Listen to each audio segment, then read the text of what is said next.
Hello everyone. राज्य सरकारों के द्वारा अपने जिलों के नाम परिवर्तन को लेकर के लगातार घोषणाएं की जाती रही हैं। अब इसी कड़ी में असम सरकार का नाम भी यहां पर जुड़ता हुआ दिखाई दे रहा है। कल एक अधिसूचना के माध्यम से असम के मुख्यमंत्री हेमंत बिस्वा के द्वारा करीमगंज जिले और उसके टाउनशिप का नाम बदल करके श्रीभूम कर दिया गया है। इसके साथ ही देखा जाए तो करीमगंज एक ऐसा रणनीतिक क्षेत्र भी है जो कि बांग्लादेश के साथ सीमा भी साझा करता है। बांग्लादेश में लगातार एक अस्थिरता का माहौल भी है, जिसके कारण यहाँ पर कई सारे यहाँ पे चुनौतियां भी देखने को मिल सकती हैं। इसी दृष्टिकोण से देखा जाए तो इस क्षेत्र के यहाँ पे भौगोलिक स्थिति, असम की संस्कृति और उससे जुड़े हुए तथ्यों के बारे में आइए यहाँ पे समझने का प्रयास करते हैं। सबसे पहले जो यहाँ पे चर्चा का विषय बना हुआ है उस मुद्दे को समझते हैं। देखिए, असम के करीमगंज जिले का नाम यहाँ पे बदला गया है और ये देखा जाए तो यहाँ पे 21 नवंबर को इसको लेकर के अधिसूचना जारी की गई है। करीमगंज जिले के साथ साथ करीमगंज शहर का नाम भी यहाँ पे बदल दिया गया है और दोनों के नाम जो नए यहाँ पर होंगे, यानी करीमगंज जो जिला होगा अब श्रीभूम जिले के नाम से जाना जाएगा। वहीं करीमगंज जो शहर हुआ करता था उस एक श्रीभूम टाउन यहाँ पर उसका नाम रखा गया है।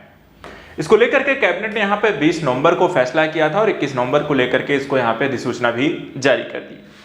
वहीं अगर हम बताते चलें कि करीमगंज का जो एरिया है ये बांग्लादेश के साथ आपको सीमा साझा करता है। बराक घाटी इलाके में करीमगंज जिले का नाम यहाँ पे बदलने की मंजूरी दी गई है।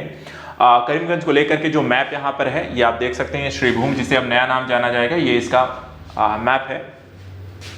वहीं अगर हम देखें इस क्षेत्र को लेकर के साथ ही साथ असम की थोड़ी सी संस्कृति और उससे जुड़े हुए तथ्यों के बारे में चलिए बात कर लेते हैं। तो भारतीय जनता पार्टी के कृपानाथ मल्ला करीमगंज सीट से यहां पर देखा जाए तो वर्तमान में सांसद हैं।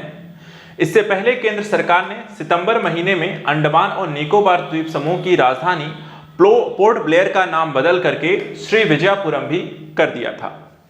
उत्तर पूर्वी राज्य की बात हम करें तो असम हिमालय के दक्षिण ब्रह्मपुत्र और बराक नदी घाटियों के इलाके में बसा हुआ है, इनसे घिरा हुआ है। इसके साथ ही साथ हम देखें इसकी सीमाओं के बारे में तो असम का जो एरिया है साथ ही नॉर्थ ईस्ट के रीजन में आता है। उत्तर में देखें तो भूटान, अरुणाचल प्रदेश है, पूर्व में नागालैंड और मणिपुर जैसे राज्य हैं। वहीं दक्षिण में मेघालय, त्रिपुरा और मिजोरम के साथ साथ अंतर्राष्ट्रीय स्तर पर बांग्लादेश के साथ भी सीमा साझा करता है। तो यहाँ पर आप देख सकते हैं असम की जो अंतर्राष्ट्रीय आपको जो सीमा है वो भूटान और साथ ही साथ यहाँ पे बांग्लादेश के साथ भी वो साझा करते हैं। असम की राजधानी क्या है? दिसपुर है।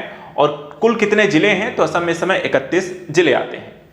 आधिकारिक भाषा की हम बात करें तो असम की आधिकारिक भाषा असमिया है जो बड़े पैमाने पर यहाँ पर बोली जाती है, लेकिन कई दूसरी भी बोलियां हैं जो इस क्षेत्र में आपको बोली जाती हैं, जैसे कि बंगाली और बोडो भी असम के कई इलाकों में बोली जाती हैं। वहीं बिहू की बात करें तो इनका सबसे लोकप्रिय आपका लोक नृत्य है। इसके अतिरिक्त असम राज्य की चाय और रेशम को दुनिया भर में देखा जाए तो मशहूर है, जहां से विश्व में यहां पर इसे निर्यात किया जाता है असम की चाय का। यहाँ के दो प्रमुख यूनेस्को विश्व धरोहर स्थल भी हैं, जिसे हम जानते हैं काजीरंगा राष्ट्रीय उद्यान के नाम से और मानस राष्ट्रीय उद्यान। ये दोनों ही यूनेस्को की विश्व धरोहर सूची में शामिल हैं। असम जो है वाइल्ड लाइफ टूरिज्म के लिए यहाँ पर पर्याप्त रूप में चर्चा का विषय है। वैश्विक स्तर पर भी देखा है, देश विदेश के पर्यटक यहाँ पर आते हैं और कई यहाँ पे देखा जाए तो लुप्त प्राय प्रजातियों का घर भी है, यानी यहाँ पर इनको संरक्षण दिया जाता है। इसमें लाल सिर वाले गिद्ध, सफेद पंखों वाली लकड़ी की बतख और सुनहरा लंगूर वगैरह यहाँ पर देखा जाए तो मिलते हैं।